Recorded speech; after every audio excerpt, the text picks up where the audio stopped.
Assalamualaikum warahmatullahi wabarakatuh. Kami dari kelompok 3 ingin menjelaskan tentang periodisasi Daulah Bani Abbasiyah.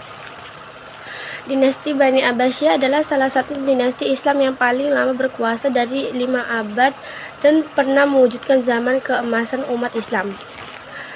Periode pertama dari 750 sampai 847 Masehi. Diawali dengan tangan besi.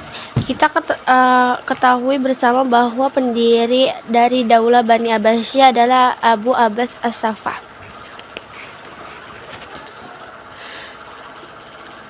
Eksistensi kekhalifahan Daulah Bani Abbasiyah, Abu Abbas menerapkan kebijakan-kebijakan yang cukup tegas. Kebijakan itu adalah memusnahkan anggota keluarga Daulah Bani Umayyah serta menggunakan suatu agen rahasia yang berfungsi untuk mengawasi gerak-gerik keturunan Bani Umayyah. Perlakuan kejam itu tidak hanya kepada orang-orang Umayyah yang masih hidup, melainkan juga kepada mereka yang sudah meninggal dengan cara mengeluarkan jenazah dan membakarnya. Untuk menunjang langkah menuju masa kejayaan, beberapa kebijakan penting yang diambil oleh Mansur yaitu memindahkan ibu kota dari Kufah ke Baghdad,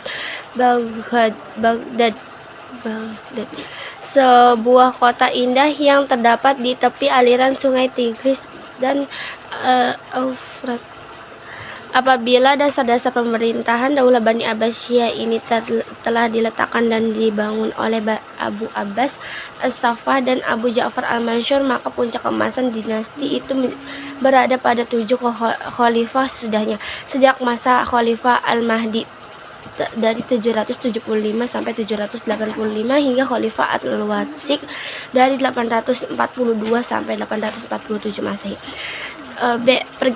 Pergeseran kebijakan. Puncak popularitas Daulah Bani Abbasiyah berada pada zaman Khalifah Harun ar-Rasyid dari 786 sampai 809 Masehi dan putranya Al-Ma'mun dari 830 sampai 833 Masehi.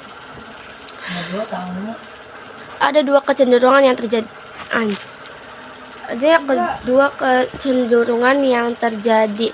Pertama, seorang pemimpin lokal memimpin suatu pemberontakan yang berarti menegakkan kemerdekaan penuh seperti Daulah Bani Umayyah di Andalusia atau Spanyol dan di Idrisiyah atau Bani Idris di Maroko. Kedua, yaitu ketika orang yang ditunjuk menjadi gubernur oleh khalifah menjadi sangat kuat, seperti Daulah Aghlabiyah atau Bani Taghlib di Tunisia dan Tahiriyah yang terletak di Khurasan. Pada masa itu, perpustakaan tampaknya lebih menyerupai sebuah universitas daripada sebuah taman bacaan. Orang-orang datang ke perpustakaan untuk membaca, menulis, dan berdiskusi.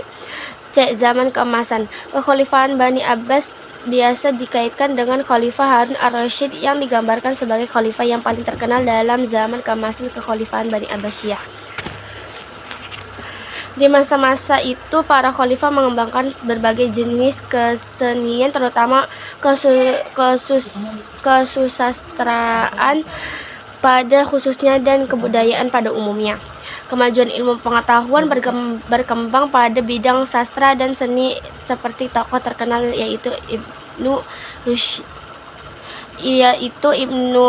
Khaldun serta tokoh-tokoh besar lainnya yang memiliki pengaruh besar bagi perkembangan ilmu pengetahuan selanjutnya. Periode kedua, 847 sampai 945 Masehi.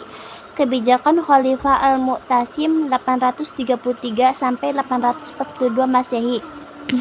Untuk memilih unsur-unsur Turki dalam ketentaraan Daulah Bani Abbasiyah yang dilatar belakangi oleh adanya persaingan antara golongan Arab dan Persia. Pada masa Al-Ma'mun dan sebelumnya di masa Al-Mu'tasim 833 sampai 842 Masehi dan Khalifah sesudahnya di Watsik 842 sampai 847 Masehi. Mereka mampu mengendalikan unsur-unsur Turki tersebut. Akan tetapi Khalifah Al-Mutawakkil 842 sampai 861 Masehi yang merupakan awal dari periode ini adalah seorang khalifah yang lemah. Pada masanya orang-orang Turki dapat merebut kekuasaan dengan cepat setelah Al-Mutawakkil wafat. Mereka telah memilih dengan mengangkat khalifah sesuai kehendak mereka. Dengan demikian, Bani Abbasiyah tidak lagi mempunyai kekuatan dan kekuasaan. Meskipun resminya mereka adalah penguasa, usaha untuk melepaskan diri dominasi Turki selalu mengalami kegagalan. Pada tahun 892 Masehi, Baghdad kembali menjadi ibu kota, sementara kehidupan intelektual terus berkembang. Pemberontakan masih bermunculan pada periode ini. Masih pemberontakan Zanj di dataran rendah Irak Selatan dan pemberontakan Karamitah yang berpusat di Bahrain. Namun bukan itu semua yang menghambat upaya mewujudkan kesatuan politik Daulah Bani Abbasiyah. Faktor-faktor yang menyebabkan kemunduran Bani Abbas pada periode ini adalah luasnya wilayah kekuasaan Daulah Bani Abbasiyah yang harus dikendalikan. Sementara kepercayaan di kalangan para penguasa dan pelaksana pemerintah sangat rendah.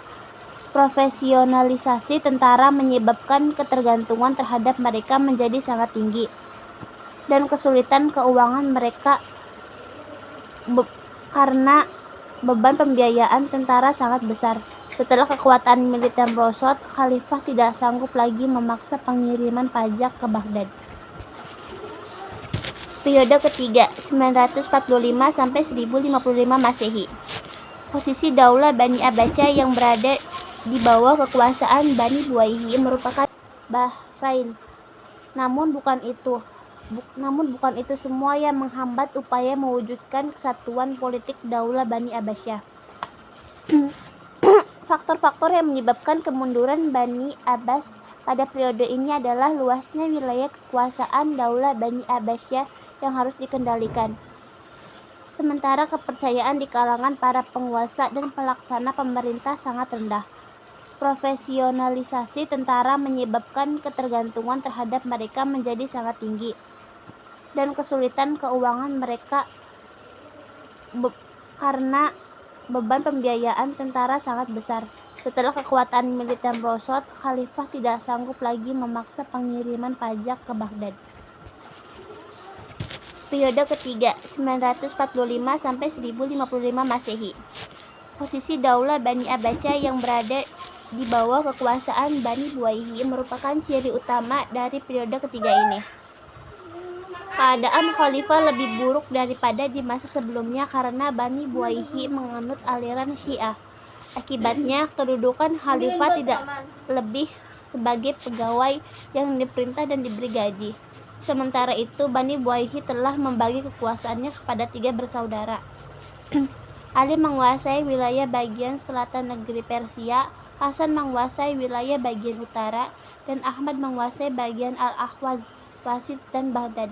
Dengan demikian, Baghdad pada periode ini tidak lagi menjadi pusat pemerintahan Islam, karena telah dipindah ke Syiraz, di mana yang berkuasa adalah Ali bin Buwayhi. Dalam bidang ilmu pengetahuan, Daulah Bani Abbasiyah masih terus mengalami kemajuan. Pada periode ini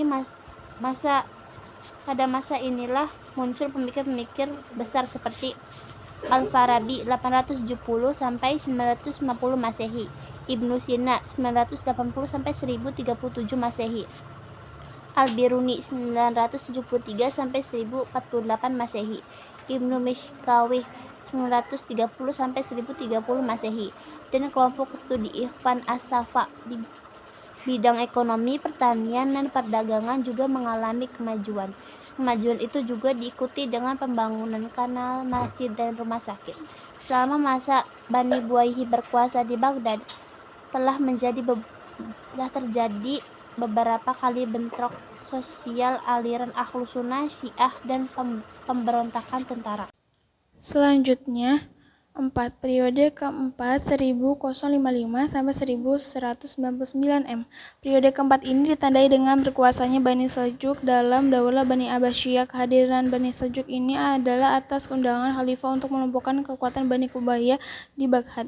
Keadaan khalifah sudah mulai membaik, kewibawaannya dalam bidang agama sudah kembali setelah beberapa lama dikuasai orang-orang Syiah. Pada periode sebelumnya, ilmu pengetahuan juga berkembang dalam periode ini. Nizam al-Muluk yang merupakan Perdana Menteri pada masa Malik Syah dan yang mendirikan Madrasah Nizamiyah 1067 dan Madrasah Hanafiyah di Baghdad. Cabang-cabang Madrasah Nizamiyah didirikan hampir di setiap kota Irak dan Khurasan. Pengguruan tinggi di kemudian hari, madrasah ini telah melahirkan banyak cendekiawan dalam berbagai disiplin ilmu. Misalnya, Az-Zamkhashari, penulis dalam bidang tafsir dan usul ad-din teologi. Al-Ghazali dalam bidang ilmu dan tasawuf, dan Umar Khayyam dalam bidang ilmu perbintangan. Dalam bidang politik, pusat kekuasaan juga tidak terletak di kota Baghdad. Mereka berbagi. Masing-masing provinsi dalam masa pusat kekuasaan melemah. Masing-masing provinsi memerdekakan diri. Konflik dan peperangan yang terjadi di antara mereka melemahkan mereka sendiri dan sedikit demi sedikit kekuasaan politik Irak. 5. Periode 5 1199 sampai 1298 telah terjadi perubahan besar-besaran dalam kekhalifahan Daulah Bani Abbasiyah pada periode kelima ini. Faktor-faktornya membuat Daulah Bani Abbasiyah menjadi lemah dan kemudian hancur dalam dikelompokkan menjadi dua faktor, yaitu faktor internal dan ekstern. Faktor-faktor internal yaitu adanya persaingan tidak sehat di antara beberapa bangsa yang terhimpun dalam Daulah Bani Abbasiyah, terutama Arab, Persia, dan Turki. Kedua, terjadinya perselisihan pendapat di antara kelompok pemikiran agama yang berkembang menjadi bertumpah dalam kegiatan munculnya dinasti-dinasti kecil sebagai akibat pemerintahan sosial yang berpanjang. Keempat, dan menjadi kemerosotan tingkat perekonomian sebagai akibat dari pemberontakan politik. Adapun faktor-faktor ekstern yaitu berlangsung perang salib yang berpanjangan dalam beberapa gelombang. Faktor yang paling menentukan adalah dengan adanya serbuan tentang Mongol dan Tartar dipimpin oleh Hulagu Khan yang berhasil menjarah semua pusat-pusat kekuasaan maupun pusat ilmu seperti perpustakaan di Baghdad. Sekian dari kami, kelompok 3. Terima kasih. Mohon maaf jika ada kesalahan dari kami. Wassalamualaikum warahmatullahi wabarakatuh.